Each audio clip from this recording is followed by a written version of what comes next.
Good morning for today's video mga idol. Ayan, ipapakita ko sa inyo yung step by step ng ating pag-fruit care mga idol. Ayan, let's go. At andito na po tayo sa first step mga idol. Ayan po, tanggalin lang po natin lahat ng mga flower sa bunga ng ating saging. Sa ganong pamamaraan po mga idol, maging mabilis po yung pagbilog ng bunga ng ating saging. Ayan, ganyan po mga idol, tanggalin po natin lahat yan. At magbawas din tayo ng piling mga idol para walang reject yung bunga nating saging. Ayan, ganyan po mga idol.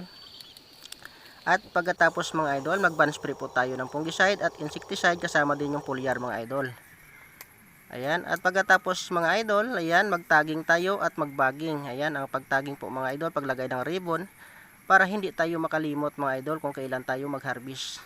Ayan, color pink po yung ating ribbon ngayon mga idol. Ayan, magbaging tayo mga idol para masiguro natin na hindi magka-diamond spot yung bunga nating saging mga idol. Ayan. Ayan, ganyan po mga idol. Balutin na natin yung bunga nating saging.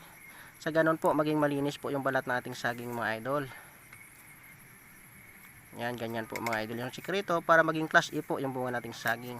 Maraming salamat po sa inyong pagsubaybay at pagsuporta sa aking mga video. At kung nagustuhan mo naman yung aking video, paki-like and share naman. Maraming salamat.